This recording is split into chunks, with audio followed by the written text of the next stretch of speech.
여러분 안녕하세요.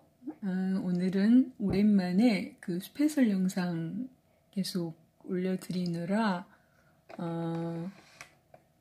책 같이 읽고 싶은 그런 시간들을 많이 보내지 못했는데 이전 영상에서 예고해드린 이 책 그렇게 보낼 인생이 아니다. 공감한 부분이 많고 여러분과 함께 나누고 싶은 부분이 많아서 책 함께 읽는 시간 갖도록 하겠습니다. 저는 이 책 그 제목을 들었을 때 제목에서 한번 읽어봐야 되겠다라는 생각이 들었거든요. 여러분은 어떤 생각이 드시나요? 제목에서 어떤 묵직한 메시지가 있지 않나요? 이 책을 쓰신 분은요. 아난드 딜바르라는 분이에요. 멕시코 작가신데요. 게슈탈트 심리치료사, 영적 지도자, 인도의 명상가 오쇼의 가르침을 따라 수행했다고 합니다. 이름 아난드 딜바르는 더 없는 마음의 행복을 뜻한다고 합니다. 이름의 뜻이 너무 평화롭고 좋네요. 그렇죠? 미국 애리조나 수족과 나바호족의 썬댄스 의식에 참여하고 인디언의 정신세계를 탐구했고 세계 곳곳을 여행하며 사람들에게 자아의식과 내면에 숨겨진 힘, 자존감을 발견하도록 돕고 있다고 합니다. 이 책은 멕시코에서만 250만 부 이상 판매된 초대형 베스트셀러고요. 전 세계 15개국에서 발간되었다고 합니다.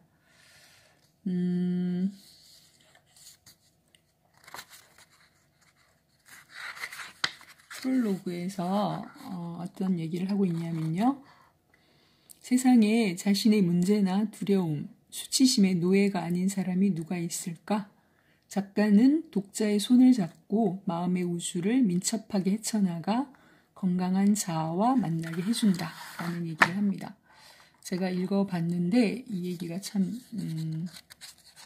적절한 표현이라는 생각이 들었고요. 무언가를 잃고 나서야 비로소 그 소중함을 알게 된다는 진실을 이 책을 통해서 목격하게 된다는 얘기도 하고 있어요. 얘기도 참 저는 와닿았습니다. 저도 건강을 잃고 나서 우리가 그런 얘기 많이 하잖아요. 건강이 전부다, 최고다 라는 얘기를 당연히 알고 있었지만 정작 잃고 났을 때 그것이 어떤 의미인지를 정말 온전하게 느꼈거든요. 그래서 잃고 나서야 우리가 소 잃고 외양간 고친다는 얘기처럼 저도 제 삶에서 고쳐 살아야 할 것들 또 바로 살아야 할 것들을 다 고치고 바로 세워서 다시 살게 되는 그런 계기가 됐거든요. 그래서 무언가를 잠깐 잃어보는 것도 저는 괜찮지 않을까. 저처럼 이렇게 긍정적인 방향으로 가져갈 수만 있다면 그것도 의미 있는 일이다라는 생각이 들었습니다. 이 책은 그 주인공이 교통사고로 인해서 식물인간 상태가 되거든요. 어떤 상태냐면 이 책에 이렇게 표현됩니다. 식물인간, 사고, 의식불명에 빠진 이런 말들로 표현될 수 있는 이런 상태에서 아무것도 할 수 없는 상태에서 사람들은 주인공을 식물인간이고 사고라는 걸 통해서 의식불명에 빠진 상태로만 그냥 이렇게 아무것도 느끼지도 못하고 생각하지도 못하는 상태로 듣지도 못할 거라고 생각하고 이 주인공을 대하는데요.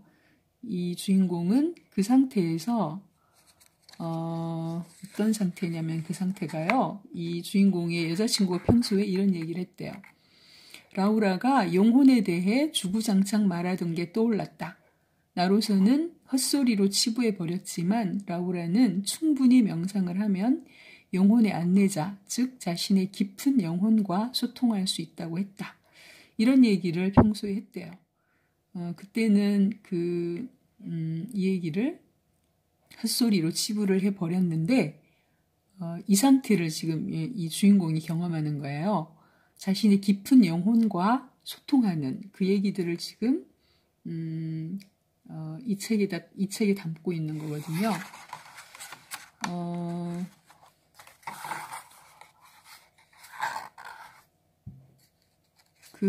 보통 사람들이 경험하기는 어려운, 가능하면 우리가 살아가면서 이런 경험은 안 하고 싶은 그런 특별한 경험에 대한 거라서 우리가 또 이 책을 특별한 책으로 받아들여야 하지 않을까라는 생각이 들어요. 그런 정말 일상생활에서 우리가 놓치고 살아가는 것들에 대한 메시지를 이 특별한 경험들을 통해서 주는 책이기 때문에 그 생각을 했습니다. 이 책에 또 어떤 등장인물이 많지 않은데요. 주로 영혼의 안내자, 영혼의 목소리, 자신 안에 있는 영혼의 목소리랑 주인공이 주고받는 얘기가 주를 이루는 얘기인데, 간호사 페이스라는 인물이 등장을 해요. 그런데 결론적으로 얘기하면 나중에 깨어나서 정상이 되었을 때 이 인물은 없었어요. 그러니까 이 인물은 간호사 페이스가 이 사람이 의식불명인 상태로 있었을 때 너무나 따뜻하게 신과 같이 자신을 돌봐준 사람이거든요. 간호사 페이스라는 그 캐릭터에 대한 거를 그 간호사가 주인공에게 얘기하는 그 표현이 있는데, 바로 이 표현 속에 그 신과 같은 존재로 잠깐 누리게 된 그런 인물이 아닌가라는 생각이 드는데요. 들어보세요. 왜 사람들에게 나쁜 일이 생기는지는 잘 모르겠어요. 하지만 신은 사람을 통해 사람을 돌보는 것 같아요. 그래서 저는 간호사가 된 거고요. 저는 신을 도와 사람들을 돌보고 있다고 상상해요. 사람들은 가끔 절망에 허우적거릴 때 신이시여 왜 저를 돕지 않으시나이까? 라고 말하곤 하니까요. 저는 신은 사람을 돕는 착한 사람들 속에 있다고 믿어요. 바로 그 존재로 이 간호사 페이스가 등장하고 있는데요. 의식불명 상태에서 이 페이스가 준 그 따뜻한 기운이 굉장히 주인공에게 주인공을 그 얼음 같은 마음, 그런 절망의 상태에서 굉장히 북돋워주는 그런 역할을 했거든요. 그래서 아마 신이 보내신 그런 존재로 잠깐 누린 게 아닌가라는 생각이 듭니다. 어쨌거나 우리가 현실 속에서 일어날 수 있는 그런 상황에 대한 얘기가 아니라서요. 뒷부분에 그 영혼의 목소리가 이 주인공에게 이런 얘기를 합니다. 지금 가장 그리운 게 뭐지? 아무것도 할 수 없는 상태로 누워있는 주인공에게 물어보는 거예요. 그랬더니 뭐라고 대답했냐면, 건강, 몸을 움직이고 생각과 느낌을 표현할 수 있는 능력, 그리고 사랑하는 사람과 함께 시간을 보낼 수 있는 기회가 너무너무 절실하지. 그렇다면 그건 이미 가졌던 걸 한다는 말이군. 맞아. 전부 다 이전엔 너무나 당연하게 주어졌던 거였지. 라고 대답을 합니다. 저는 이 말이 무슨 말인지 너무나 잘 이해합니다. 건강하신 여러분들께는 저처럼 이렇게 절실하게 가닿진 않을 수도 있어요. 저도 수술 이후에 한두 달 전까지만 해도 제가 느꼈던 상태인데, 제가 스페셜사 공부하면서 마지막 부분 제가 참여해야 되는 프로그램으로 대탐사라는 그 프로그램에 참여를 해야 했었는데, 신청을 하고 제가 그날 비가 또 내렸어요. 아침 일찍 가야 했는데, 제가 이상하게 꼭 어떤 중요한 일 앞두고 배탈이 날 때가 많았거든요. 지금 생각해보면 좀 정신적인 상태가 아닌가라는 생각이 들 만큼 어떤 약속 앞두고 그것도 꼭 그 상황이 언제 생기냐면은 새벽에 뭐 5시 정도? 4, 5시 정도에 뭐 화장실을 간다거나 그럴 때 깨어나면 그 상태가 와 있는 거예요. 그날도 정말 일찍 가고 싶었고 준비를 너무너무 몸이 힘들고 불편한 상태에서도 제가 막 거의 기다시피 하면서 가야 된다는 생각으로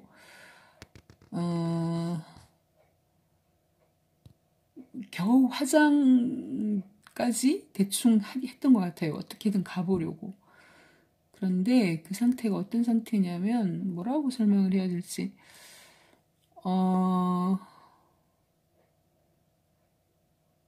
앉거나 일어서 있을 수가 없고 일단 누워야 되고 그리고 온몸이 굉장히 괴롭고 온몸에 힘이 하나도 없고 신음이 계속 나오는 그걸 신음을 그칠 수가 없는 그런 굉장히 괴로운 상태로 누웠다 일어났다 다시 누웠다가 뭐 2시간 가까이를 제가 그러고 있었나 봐요. 그러다가 굉장히 늦은 시간에 그래도 제가 또 책임져야 하는 아이들에 대한 그런 책임감으로 정말 겨우 몸을 일으켜서 2시간 정도 지났을 때 조금 나아져서 가긴 했는데 제가 그럴 때 정말 이 상황을 절실하게 느낀 경우인데요.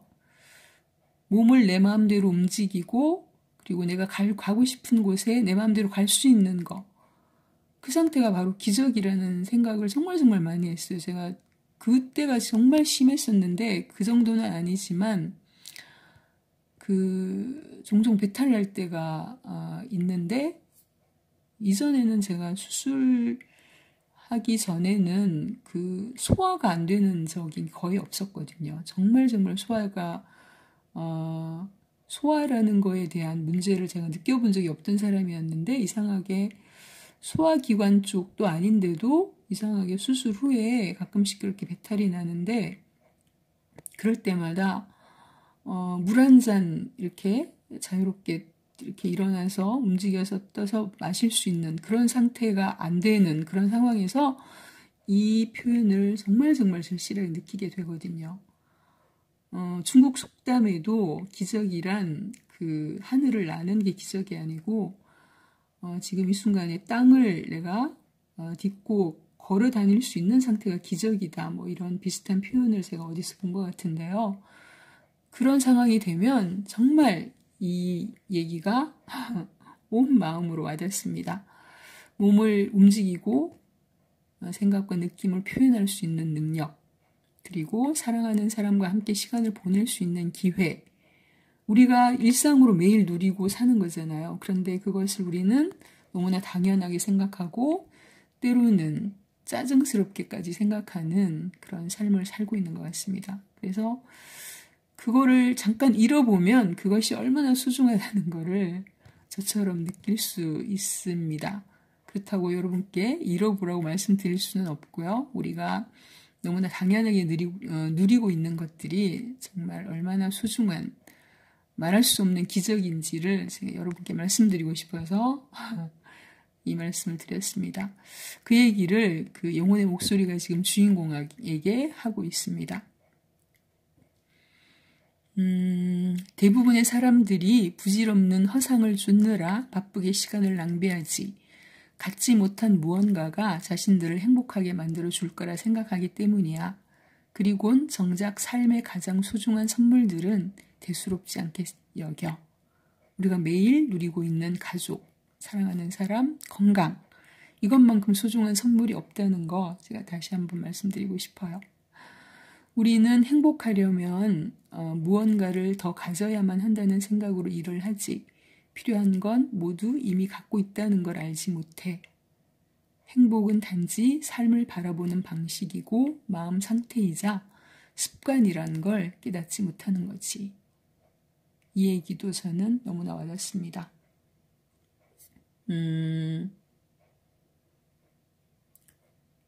저는 건강했던 때보다 지금이 매 순간 느끼는 감사지수가 첫 번째 영상에서 말씀드렸지만 10배 정도는 더 커진 것 같거든요. 더 깊어지고. 아프다는 사람이 그렇다면 보통의 경우에 그게 말이 돼? 라고 하실 수 있잖아요. 그런데 저는 이제 그 삶을 바라보는 방식, 마음 상태, 습관을 행복과 감사를 지켜가는 그런 주파수로 꽉 잡고 있는 상태로 이제는 그게 굳건하게 세팅이 돼 있는 상태여서 그런 것 같아요. 물론 앞으로 어떤 제가 컨트롤할 수 없는 어떤 상황이 또 저한테 거대하게 휘몰아쳐 온다면 물론 당연히 또 출렁이고 휘청거리고 넘어지고 그럴 테지만 그러나 저는 분명히 또 제가 돌아가야 할 자리로 돌아갈 거라고 믿습니다. 그래서 행복은 단지 삶을 바라보는 방식이고 마음 상태이자 습관이다라는 얘기가 저는 어떤 얘기인지 100% 공감이 됩니다.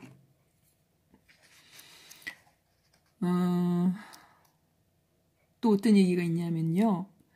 잠시 멈춰서 이미 가진 것들을 즐기고 이미 성취한 것에 감사하고 이미 우리가 얻은 지위에 감사한다면 지금 당장 행복할 수 있다는 걸 깨닫지 못해. 비슷한 얘기들인데요.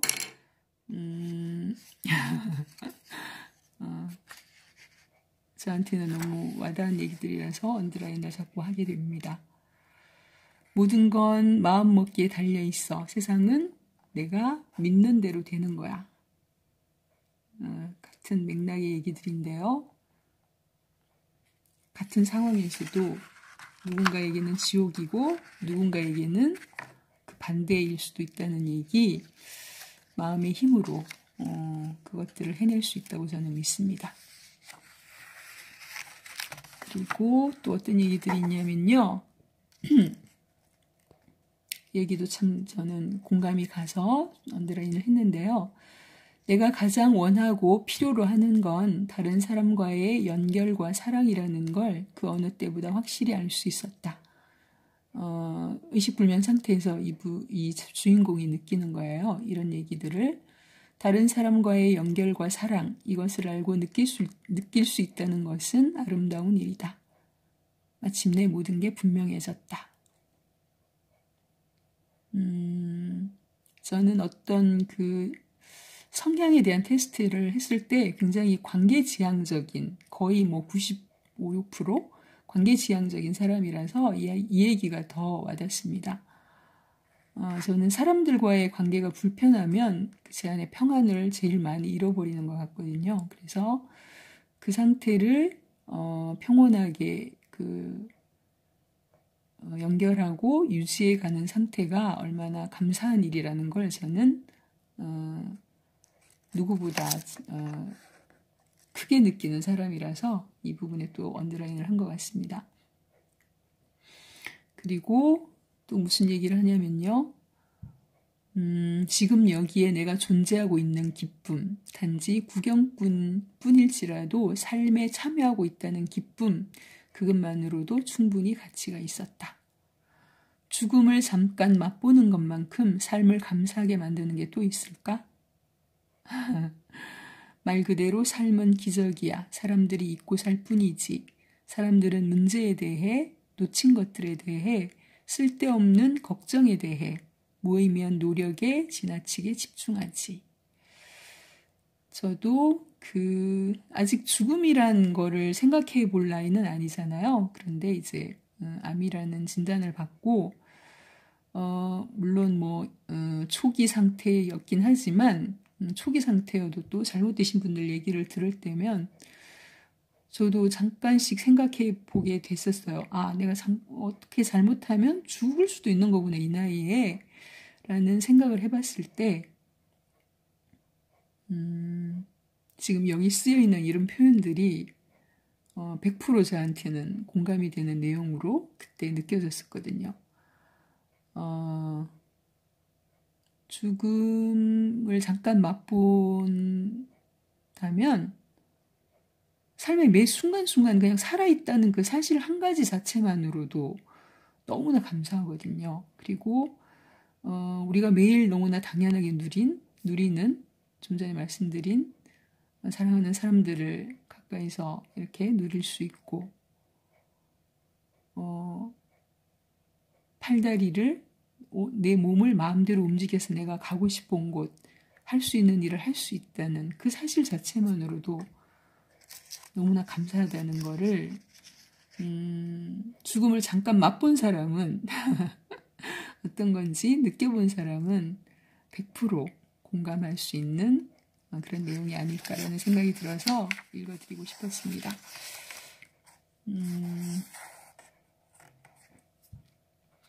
죽음에 대한 얘기가 잠깐 나오는데요. 죽음은 언제 어느 때든 다가올 수 있어.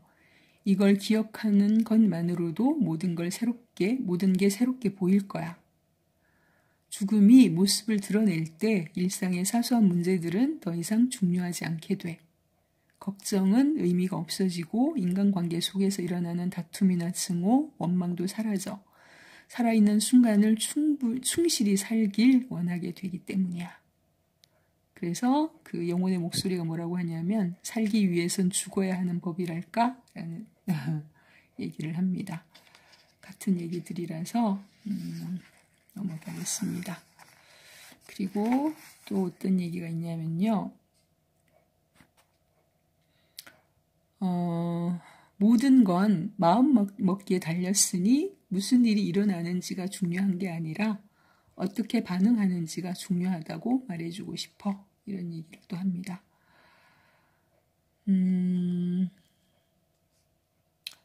중대한 질병이나 어떤 고난이 닥쳤을 때 제가 지난 주일에 저희 교회 목사님으로부터 들은 설교 말씀이 생각납니다. 추수감사주일이었는데 항상 기뻐하라, 쉬지 말고 기도하라, 범사에 감사하라. 이는 그리스도 예수 안에서 너희를 향하신 하나님의 뜻이니라.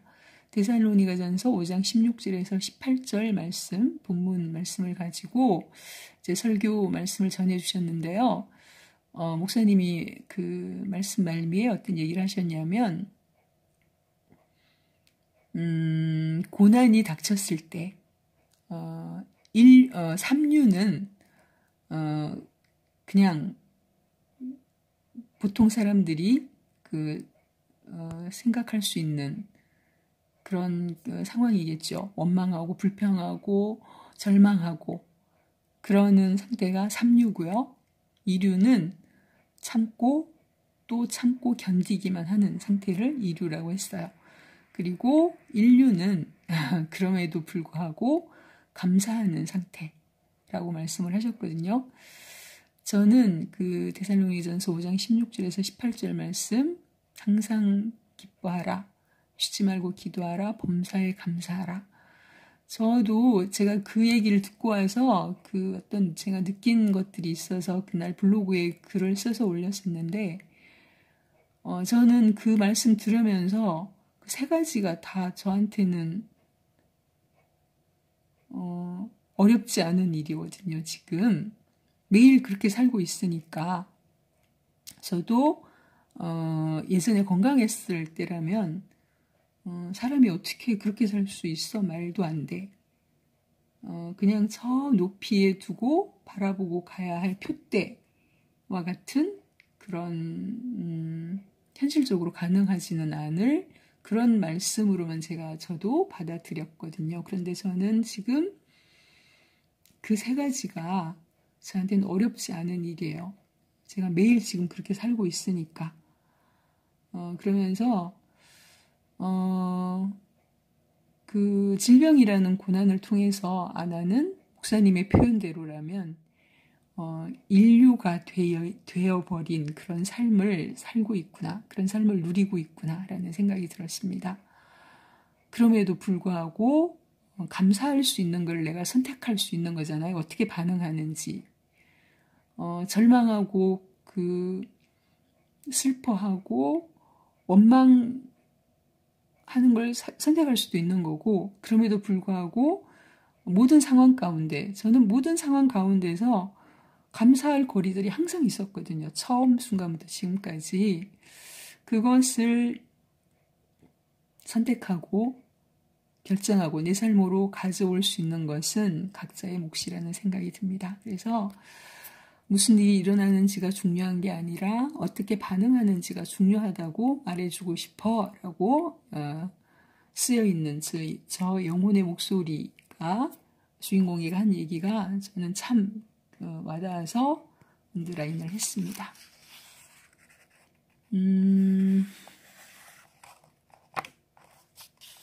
그리고 이런 얘기들도 있습니다. 우리 모두에겐 최악의 상황을 헤쳐나갈 수 있는 힘이 내재되어 있어.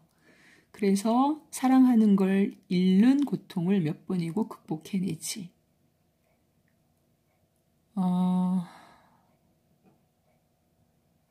주인공이 또 이렇게 말합니다. 주인공이 세상이 끝날 것처럼 느껴지고 도저히 고통을 감내할 수 없을 것 같은데도? 라고 물었더니 영혼의 목소리가 이렇게 대답합니다. 그럴 땐 힘든 상황을 이겨냈던 경험을 떠올려야 해. 우리가 감정적이고 사랑이 많은 존재라서 그토록 아파한다는 걸 이해해야 해. 만약 우리가 어떤 것에도 개의치 않는 존재라면 고통도 느끼지 않았겠지. 반대로 누군가를 사랑하는 데서 느껴지는 최고의 기쁨도 누리지 못할 테고. 다른 사람을 사랑하는 건 용기 있는 행동이란 거네. 애착의 대상을 필연적으로 잃게 될 줄 알면서도 모든 게 끝날 수 있고 보답을 받을 수 없다는 걸 알면서도 우린 사랑을 하니까. 맞아, 누군가에게 사랑을 주는 것 자체가 너 자신에 대한 선물이나 다름없어.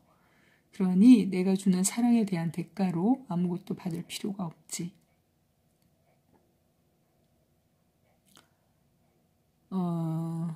저한테는 아직 이경지는 아닌 것 같아요. 자식을 생각해봐도 물론 자식이 주는 기쁨, 그리고 사랑하는 사람이 주는 기쁨에 대한 그것을 누리는 것만으로도 선물이라는 거 이론적으로 이해는 하는데 그 다음 얘기 읽어볼게요. 연결해서 사랑 때문에 괴롭다고 말하는 사람들은 사실은 사랑하는 사람에게 자기가 바라는 대로 해야 한다고 믿고 있어서 괴로운 거야. 그건 오만이야. 대부분의 사람들이 사랑이라고 말하는 건 내가 원하는 모습대로 있어주고 내가 말하는 대로 행동해줄 경우 당신을 사랑하는 데 동의한다 라고 쓰인 비즈니스 계약서에 가까워. 본래 사랑은 자유로운 거야. 요구하지 않고 상대방을 바꾸려 하지 않고 수요하려 들지 않고 조건을 달지 않는 거라고 라고 얘기합니다. 저도 이경지에 갈 수 있었으면 좋겠습니다. 그리고 고통과 그 괴로움에 대한 것을 영혼의 목소리가 어떻게 다른지를 주인공에게 얘기하고 있는데요. 고통과 괴로워하는 것은 서로 별개야. 고통은 삶의 일부이고 사랑하는 무언가를 잃는 데서 비롯되지. 상실의 고통이라 할 수 있어. 그에 반해 괴로움은 지금 일어나고 있는 일을 받아들이길 거부하는 것에서 생기지. 어쩌면 지금과 다를 수 있지 않았을까 생각하거나 자신이 원하는 방식으로 일이 돌아가야 한다고 고집하는 데서 비롯돼. 저는 이게 뚜렷이 구별이 됐어요. 고통은 삶의 일부이고 사랑하는 무언가를 잃는 데서 비롯되지 상실의 고통이라 할 수 있어. 이 부분 읽으면서 몇 달 전에 그 평생을 같이 살아온 형부를 잃은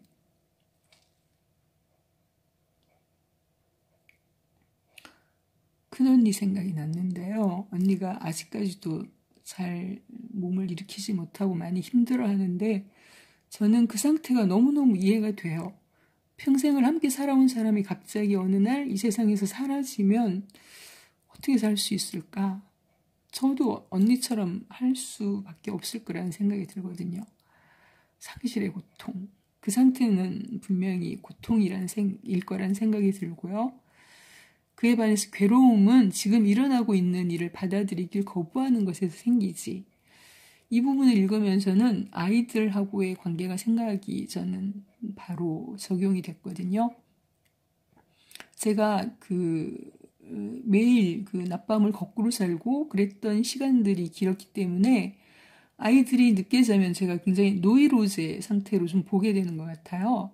그래서 새벽에 제가 화장실 갔다가 아이들 방에 불이 켜져 있는 걸 보면 굉장히 괴롭거든요. 막 가서 문을 쾅쾅 두들겨서 자라고 막 소리치고 싶은 충동을 느끼거든요.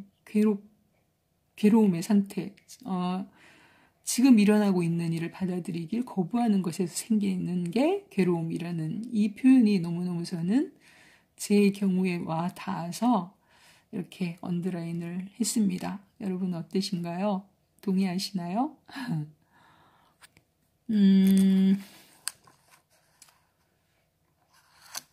뒷부분은 시간을 한 번 더 가지고 이어져야 할 것 같습니다. 오늘은 여기까지 읽는 걸로 하겠습니다. 다음 시간에 계속해서 함께 읽기로 하겠습니다. 함께 해주셔서 감사합니다.